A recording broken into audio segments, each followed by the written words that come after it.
Ya, selamat malam Bapak Ibu dan teman-teman semua ya. Selamat malam juga semuanya yang udah hadir. Saya ucapkan pertama-tama terima kasih sudah mengikuti webinar ini. Beberapa pertanyaan-pertanyaan juga sudah masuk ya, udah kita tampung. Nanti kita akan bacakan beberapa di antaranya. Selebihnya nanti bisa langsung tanyakan ya. Oke, langsung aja waktu dan tempat saya persilakan ke Ciana.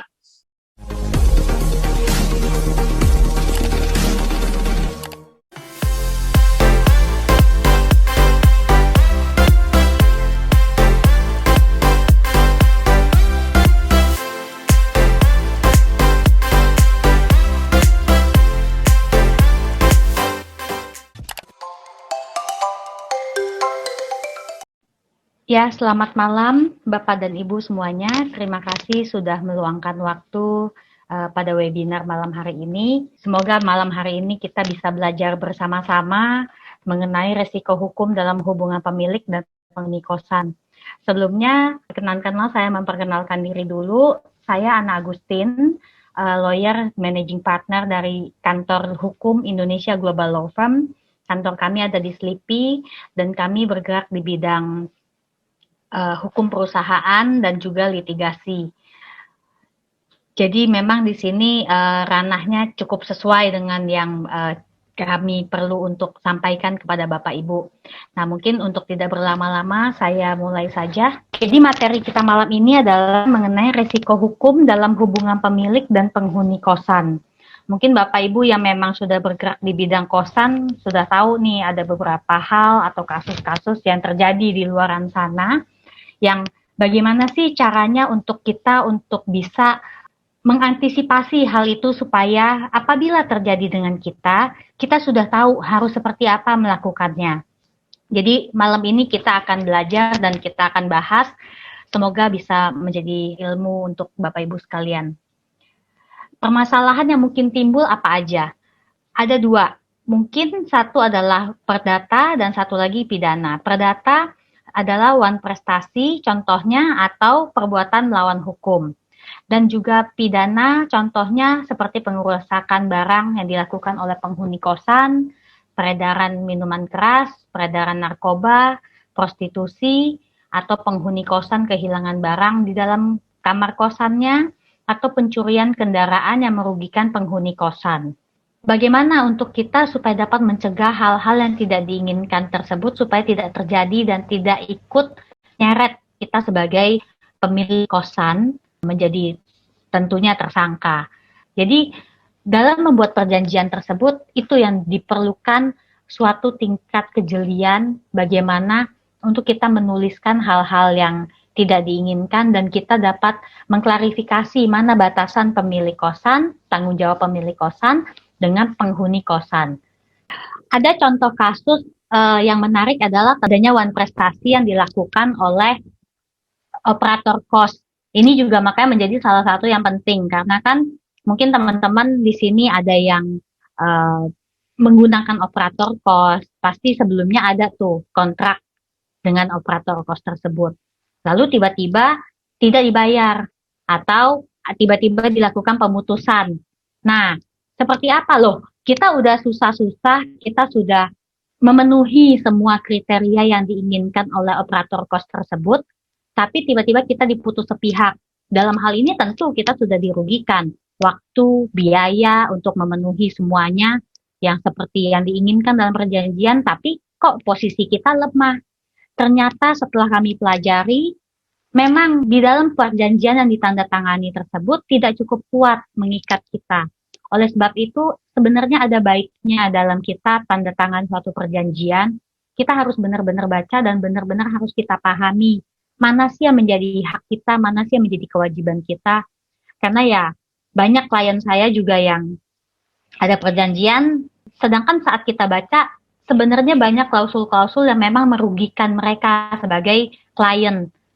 Tapi main di tanda tangan aja. Kenapa main di tanda tangan? Karena memang tidak jeli untuk membaca. Oleh sebab itu, terima kasih sih sebenarnya dengan Pak Iwan ya yang mengadakan webinar seperti ini dan juga di KSI itu bisa membantu teman-teman untuk lebih mengerti seperti apa kita harus bisa membaca perjanjian tersebut dan apa yang harus kita perhatikan dalam bisnis kosan kita.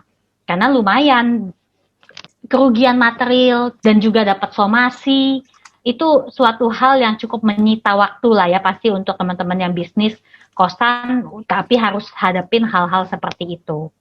Dan juga tentang kasus narkoba ataupun minuman keras, itu dilakukan bukan oleh pemiliknya, tapi dilakukan oleh penjaga kosannya.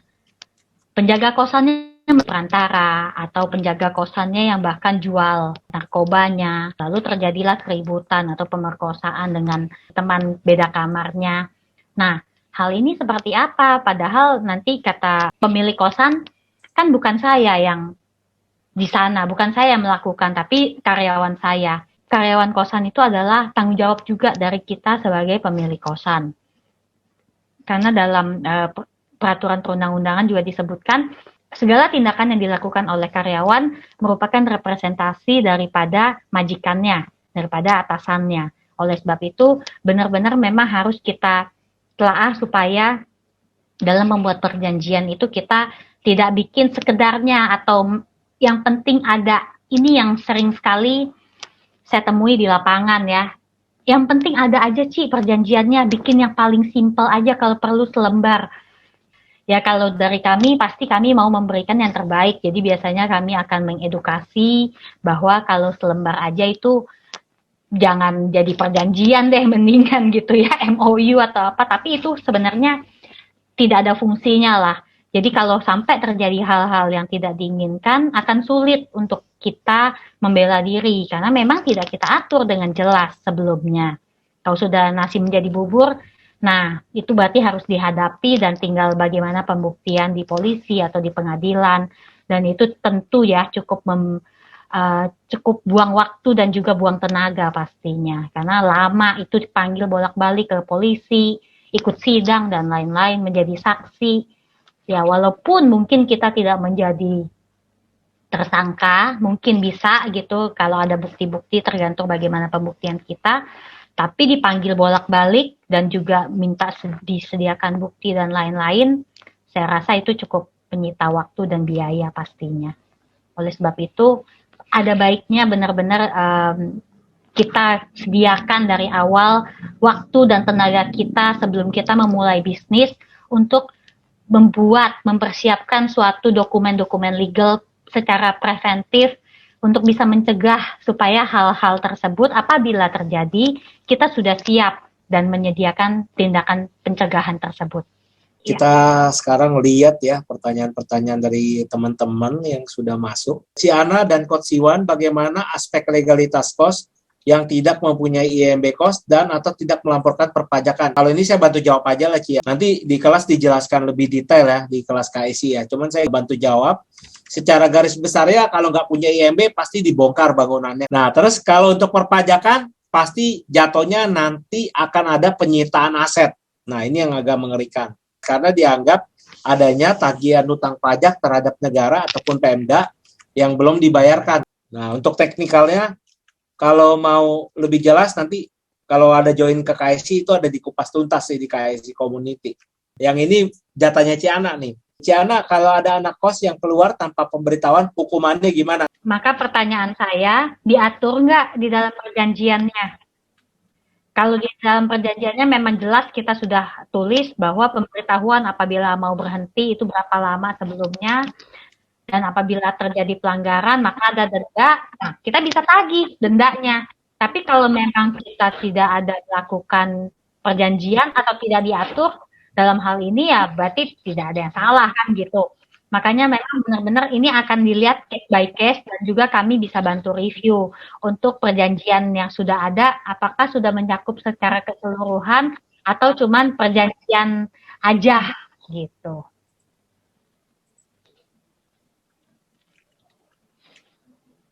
Nah, moga-moga sudah menjawab ya. Ya, jadi memang dilihat case by case dan juga terutama perjanjiannya perlu kita review ya. Bagaimana hukumnya Ci dengan penghuni kos yang pasangannya belum menikah secara sah? Kita sebagai pemilik kosan harus tegas dalam menuliskan suatu peraturan dan benar-benar dilakukan. Karena apabila tidak tentu kita akan ikut terjerat hukum. karena kita tadi memberikan kesempatan atau fasilitas. Jadi kita yang memfasilitasi kenapa bisa terjadi mungkin prostitusi atau kumpul kebo atau jadinya ya kan bukan dengan pasangannya. Kita pasti kena, itu nggak bisa lari. Kalau memang kita tidak tegas dan tidak kita tulis dan tidak kita sosialisasikan. Jadi ya memang disinilah letaknya para pemilik kosan yang harus tegas dan menerapkan dan menyesuaikan peraturan kosannya dengan hukum yang berlaku. Bagaimana pendapat Ciana jika peraturan cukup tempel di tembok saja dan mudah dibaca oleh penghuni kos, yang mana dengan penghuni penyewa secara tidak langsung, penghuni bersedia menyetujui setiap peraturan, maksudnya biar praktis dan simpel. Mungkin bisa dijawab secara legalnya kali Ci ya. Gimana tuh Ci? Ya, betul. Jadi biasanya kalau kami dalam membantu klien kami menyediakan perjanjian untuk kos-kosan, kita pasti tulis. Kita akan membuat suatu peraturan yang memang kita sudah ada standar gitu, pasti kan ada ya standar. Dan nanti apabila ada perubahan-perubahannya, maka akan diumumkan di media yang telah disediakan. Dalam hal ini mungkin bisa dibikin satu pojok, ya memang disitulah akan ada perjanjian peraturan-peraturan yang mungkin akan diupdate. Jadi di sana harus dilihat dan kita tulis juga di dalam perjanjian kita bahwa kita akan menganggap bahwa para penghuni mengetahui apabila ada update, maka harus sering cek ke sana dan itu akan mengikat secara hukum. Makanya mengapa saya bilang di perjanjian awal yang memang ditandatangani oleh para pihak ini adalah sesuatu yang cukup penting. Gitu. Jadi kalau memang mau praktis mungkin seperti itu, tapi memang kalau boleh saya saran sebenarnya paling tidak disebarkan, kasih fotokopi atau saat mereka sudah baca, diedarkan suatu tanda tangan bahwa sudah memahami, sudah membaca. Ya, kita lanjut ya. Apabila sesuai perjanjian dalam satu kamar hanya bisa diisi satu orang, tapi kenyataannya di lapangan diisi 2 orang, bagaimana langkah kita atau langkah hukum kita untuk penyelesaiannya? Itu sih gampang sih, nggak usah Ciana yang jawab, dikeluarin aja sih Pak. Cik bantu jawab aja ya Cik. Atau ya ditagih aja 2 orang, kan jelas. Suruh bayar satu kamar lagi. Iya. Itu sih nggak perlu pakai hukum sih, itu udah jelas sih, kecuali memang nggak punya aturan kosnya ya. Nah, betul, mungkin. Atau kecuali di dalam perjanjian kosnya memang ditulisnya salah. Per kamar, tapi dia ditulis bahwa satu kamar bolehnya diisi 1 orang. Nah, tuh masukan dari Ciana tuh. Ya, jadi memang harus jelas dalam, makanya kenapa saya bilang banyak banget perjanjian yang di lapangan cuman perjanjian ala-ala doang, selembar, ya, tapi mau memuat semua. Nah, itu kan sulit. Gitu. Benar, Ci. Perjanjian aturan kos saja orang bacanya udah muntah, Ci. 45 poin, Ci. Makanya itu dia. Apalagi cuma mau 1 halaman, 1 lembar, tapi mau mengcover semua kan itu tidak mungkin lah, saya bilang. Iya, betul. Ya, betul. Demi melindungi kita sebagai pemilik, benar-benar harus kita buat yang bagaimana melindungi kita kalau hal-hal yang seperti tadi kita sudah bahas ya, kalau sampai itu terjadi, senjata kita apa? Karena perjanjian inilah tameng kita sebenarnya. Oke, apabila ada penyewa yang lalai sehingga menyebabkan kebakaran, nah yang ini sebenarnya agak sulit ya Ci ya, masalah pembuktiannya ya Ci ya. Iya. Gimana menurut Ciana? Mungkin ada. Makanya pembuktiannya ini yang memang karena ada dalam undang-undang dalam pasal 1564, 1565, 1566 itu ada tulisannya sebenarnya penyewa bertanggung jawab atas segala kerusakan atau kerugian yang ditimbulkan pada barang sewa oleh teman-temannya serumah atau mengambil alih sewa. Namun dia bisa tidak bertanggung jawab atas kebakaran apabila pihak yang menyewakan dapat membuktikan bahwa kebakaran itu disebabkan oleh kesalahan penyewa. Karena penyewa itu bertanggung jawab atas semua yang disewakan kan berarti dalam kepemilikan dia. Saat kita menyewakan sesuatu, kepemilikannya kan berpindah menjadi tanggung jawab dia gitu, tanggung jawab penyewa. Namun kita makanya di sini dibilang sih kita si penyewa bertanggung jawab. Tapi kalau dia bisa membuktikan bahwa bukan dia penyebab kebakarannya, ya maka ini tidak akan bisa dituntut gitu ya. Makanya ini akan tergantung case by case. Jadi tergantung kasusnya nanti seperti apa, tapi kalau di undang-undang penyewa bertanggung jawab sebenarnya. Moga-moga menjawab ya. Kalau misalkan belum kejawab, saya bisa bantu jawab, tapi di kelas KSI ya Pak. Gampang ini Pak. Malah kebakaran Bapak dapat duit, selama kebakaran Bapak dapat duit. Ada saya caranya itu Pak. Nah, ini maskernya ini kalau untuk lapangan. Ya, ada itu saya cara mengatasinya. Wah, mungkin habis ini kita cut dulu kali Ci ya. Banyak banget ya Ci, udah masuk ada 10 pesan lagi. Oke, nggak apa-apa ya Ci ya. Nggak apa-apa, lanjut. Dikit ya. Iya. Okay. Makin hot ini, makin seru. Iya. Memang kalau bahas legalitas itu memang sangat panjang, apalagi kalau udah kena itu biayanya lumayan buat ngobatinnya gitu ya. Satu surat aja berapa juta? Iya gitu. Taiwan pasti udah tahu lah. Iya lah, udah pengalaman Ci kena sama operator. Makanya sedia payung sebelum hujan itu penting. Iya betul. Ya. Oke, kita lanjut ya.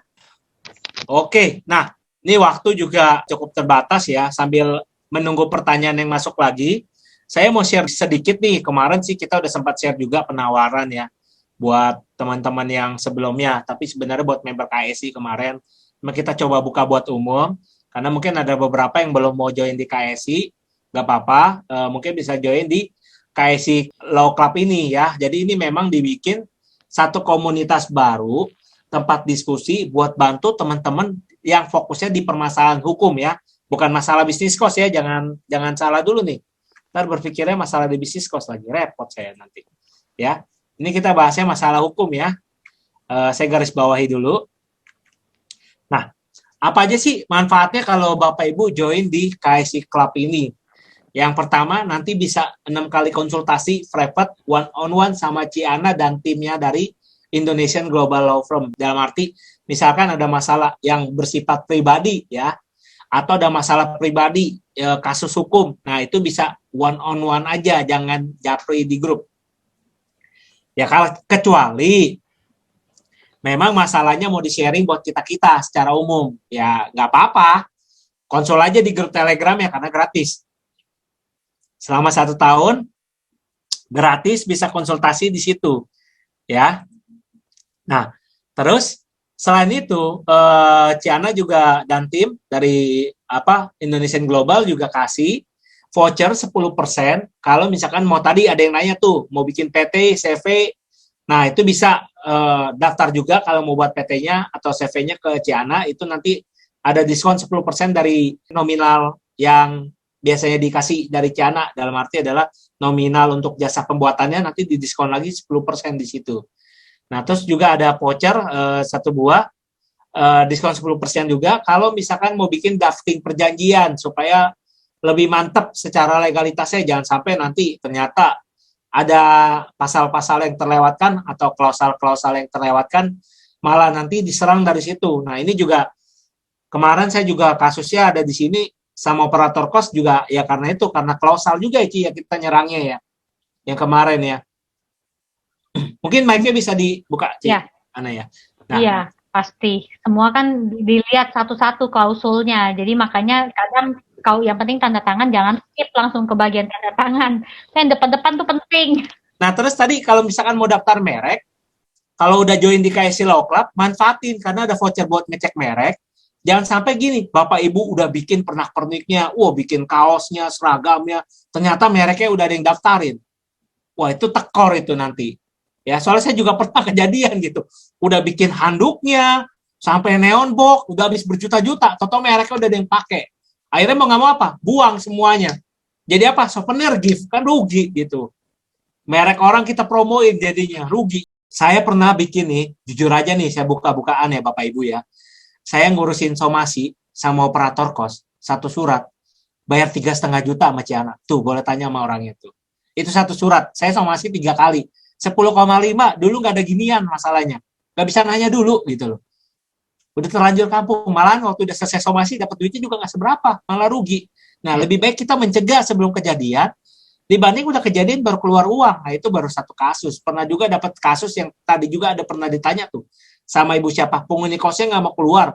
Saya somasi, keluar duit lagi 3 juta, somasiin orang kos, lu bayangin. Dapat uang kos 1,8 juta, uang somasi 3,5 juta. Boncos Bapak Ibu. Rugi ya. Iya. Nah, cuman ya gitu, mau gimana lagi. Sekarang dibanding kita nggak bisa jual kamar kosnya, dia ngetem 3 bulan lebih rugi lagi saya kan. Nah, itulah uang-uang belajar itulah yang sering saya sharing dan sering saya bagikan di KSI juga gitu. Maksudnya penting banget kita punya uang uang disisihkan untuk bayar tim legal itu sebelum kita butuh. Ini mirip kayak asuransi. Ini asuransi, ibaratnya asuransi apa? Asuransi hukum gitu kalau saya bilangnya. Asuransi hukum ya betul. Asuransi hukum gitu. Jangan kayak asuransi udah kecelakaan baru mau bayar. Nggak ada Bapak Ibu yang mana lain. Ya. Jadi mendingan sebelum ada masalah, saran saya masuk dulu gitu. Uangnya nggak seberapa kok. Ini kayak nonton di bioskop aja 4 kali sebulan disisikan gitu kan. Sekali nonton kan sama popcorn udah sama minum udah 100.000. Ya nyisihin dikit lah buat ini. Ya kan kalau anak kos ya berarti kosongin 1 kamar kos lah setiap bulan buat bayar tim legal, jangan sampai ada masalah baru kebakaran jenggot ya. Nah itu penawaran dari kita. Ya ini pesan dari saya juga jangan sampai uji coba lah, gak enak lah. Saya juga udah ngalamin beneran. Makanya kalau ada yang bilang tuh di luar sana, ya bukan saya merasa paling benar, tapi ini yang saya alamin. Nggak ada bisnis kos yang nggak ada masalah. Pasti ada aja masalah. Cuman masalahnya, waktu kita ketemu masalah, kita tahu nggak cara nyelesainnya. Itu yang penting gitu loh. Ya kan? Nggak ada kalau ada yang bilang bisnis kos itu nggak ada masalah, autopilot. Gundulmu bilang. Bohong Bapak Ibu. Benar. Saya ini posisinya praktisi gitu loh di lapangan. Jadi saya paham. Lah, Bapak Ibu yang di sini ikut yang punya kosan, saya yakin benar gak ada masalah. Coba jawab yang bilang gak ada masalah. Coba kasih tahu. Pasti pernah ngalamin masalahnya kok. Dari masalah yang perintilan kecil sampai yang gede. Benar gak Pak Pram? Sering, ya. Pasti ada aja gitu. Masalahnya kita tahu nggak cara selesaiinnya dan gimana cegahnya supaya kalau kena itu kita ada tamengnya gitu loh. Nah ini tamengnya asuransi ini. Jangan sampai kenanya, ya kalau kita ibaratnya kalau lagi main game, udah ada yang nameng dulu, damage-nya kenanya nggak dalam gitu loh. Udah ketahan dulu. Ya kalau naik mobil ibaratnya ada airbag-nya. Gitu loh. Coba kalau ketuncuk nggak ada airbag, mati kita di dalam kan kalau lagi naik mobil. Nah, airbag inilah yang kita bayar sebenarnya mungkin berkesannya mahal, padahal kalau kita tarik selama setahun, itu sebenarnya sangat murah sekali Bapak Ibu. Ya, paling penawaran dari saya seperti itu ya. Kalau misalkan nanti Bapak Ibu tertarik, bisa langsung join di sana. Nanti kalau mau yang daftar bisa langsung ke admin tim saya. Di nomor tempat Bapak Ibu mendaftar ya. Yang tadi 0878 8214 4118. Pokoknya kalau kami Indonesia Global Law Firm di sini siap untuk mendukung KSI ya, member KSI supaya jangan sampai mengalami kejadian yang sama yang dialami oleh contohnya Coach Iwan sendiri gitu.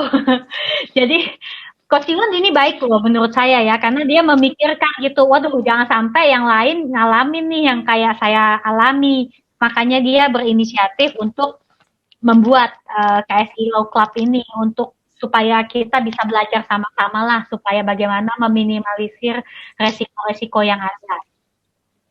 Karena resiko hukum itu ada bagaimanapun tidak akan bisa lepas dari kita sebagai pemilik kos.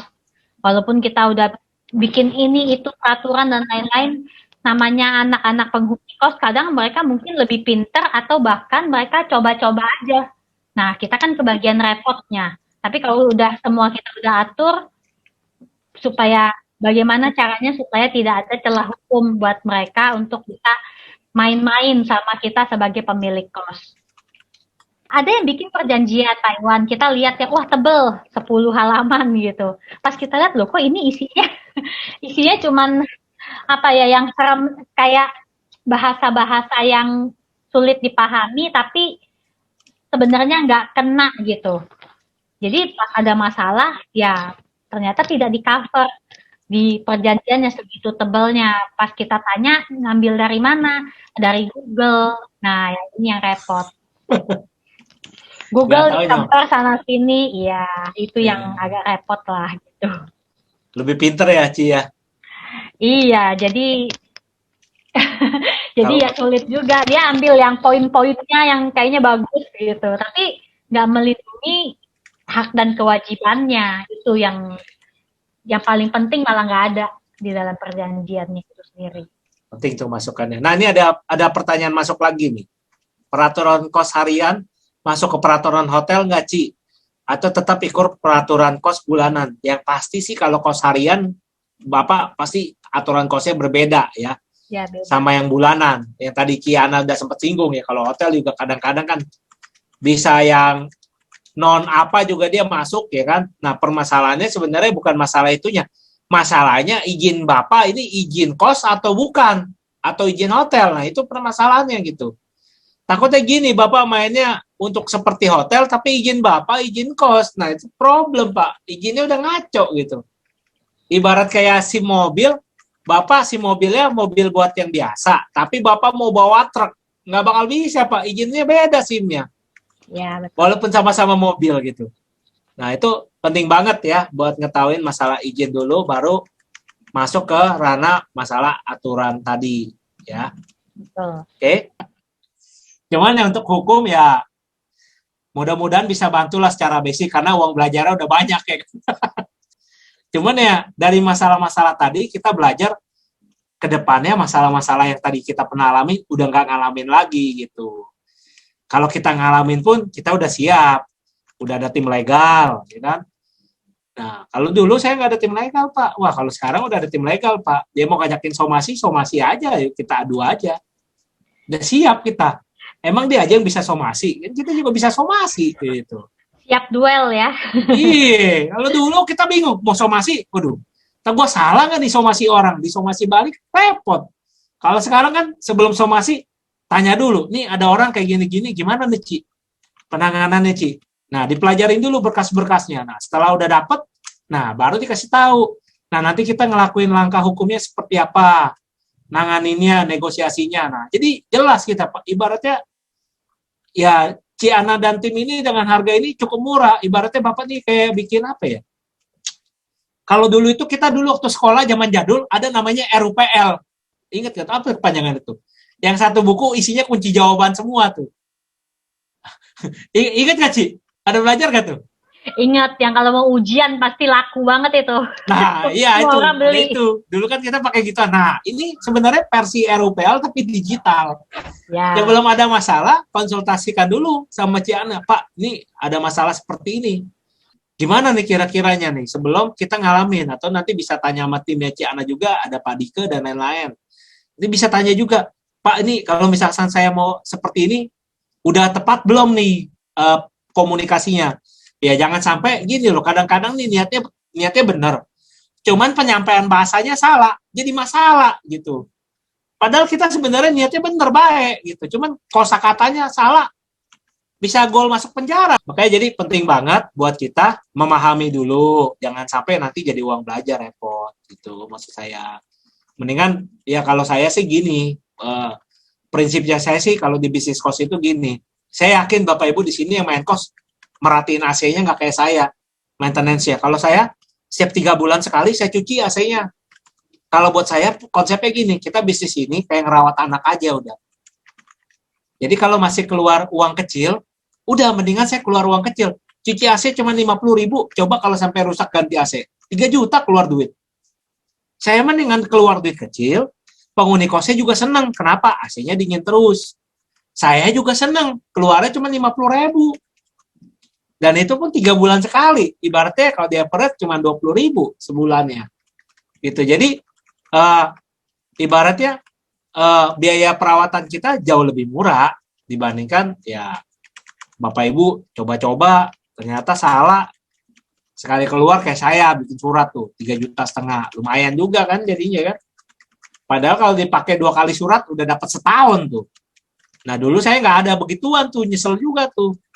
Nah ini kebetulan karena saya udah jadi kliennya Ciana udah kenal deket juga. Nah saya kemarin itu sempat ngobrol-ngobrol sama timnya Ciana. Tolong bantuin dong nih. Aku ada komunitas, aku bilang. Bisa nggak nih bantuin teman-teman yang lain biar nggak ngalamin hal yang sama gitu. Oh ya udah nggak apa-apa. biar murah kita bikin versi online aja, tapi kalau butuh offline atau apanya nanti bisalah dibantuin. Gitu dia bilang. Nah, jadi kalau menurut aku ya, kalau misalnya memang Bapak Ibu ada uang lebih atau ada budget buat nyisihin, saran saya sih join aja gitu. Dibanding jadi uang belajar mahal kan sayang juga gitu ya. Buat Bapak Ibu gitu, sayang juga uangnya gitu. Mending kan dipakai buat yang lain gitu. Ya paling dari saya itu aja. Ya, terima kasih Pak Iwan. Jadi ya memang benar seperti yang tadi Pak Iwan bilang. Kenapa saya juga mau sharing di sini dan saya sangat bersemangat ya untuk kita adakan KSI Law Club itu supaya kita bisa terus update, terus bertukar pikiran. Mungkin banyak pasti pertanyaan-pertanyaan yang belum kepikir sekarang, belum terpikir malam ini. Nanti seiring berjalannya waktu kalau sudah join, tiba-tiba ada pertanyaan, bisa langsung kita tanya, bisa langsung kita diskusi di grup. Nah, saya makanya kenapa mau, karena kita di lapangan, kami di lapangan sebagai praktisi sering sekali menemui yang seperti tadi saya sharing. Kita cukup apa ya, kalau dibilang sedih ya sedih juga. Ada perjanjiannya, ada yang tipis, ada yang tebal, ada yang selembar, tapi sudah dianggap, tapi saya punya perjanjian. Nah, hal-hal basic itu yang ternyata pemahamannya tuh benar-benar kurang gitu. Jadi kenapa kita juga mau menyegarkan supaya orang lebih aware tentang hukum, melek hukum lah atas paling tidak bisnis atau mata pencaharian yang memang dilakukan oleh teman-teman semua gitu. Jadi ya thank you untuk Pak Iwan yang sudah mengapresiasi dan juga benar-benar saya mengapresiasi untuk membuat KSI Law Club ini supaya bisa membantu memberikan informasi dan ilmu-ilmu hukum dalam kegiatan kita sehari-hari dalam berbisnis. Terima kasih, selamat malam. Oke, thank you semuanya. Kalau udah nggak ada pertanyaan, selamat malam, selamat beristirahat. Buat yang tadi nanya, yang member KSI nanti bisa posting di grup ya. Nanti saya bantu jawab di grup. Yang masalah marketing juga yang member KSI tadi nanya, saya bantu nanti di grup, tinggal posting aja. Buat teman-teman lainnya yang join di KSI Law Club, saya ucapkan juga terima kasih. Buat yang udah join, kalau nanti yang sudah join dan sudah masuk, nanti bisa langsung posting aja kalau ada pertanyaan atau apapun. Langsung posting di Telegram, nanti biasanya akan dibantu jawab oleh Ciana dan tim di hari kerja ya. Nggak usah khawatir, pasti semua pertanyaan yang masuk akan dijawab. Oke, thank you. Sampai jumpa di video berikutnya. Sehat dan sukses selalu. Jangan lupa jaga protokol kesehatan juga buat anak-anak kosnya. Ya, sama-sama. Thank you, Pak Saldi. Oke, thank you. See you. Sampai jumpa di webinar berikutnya.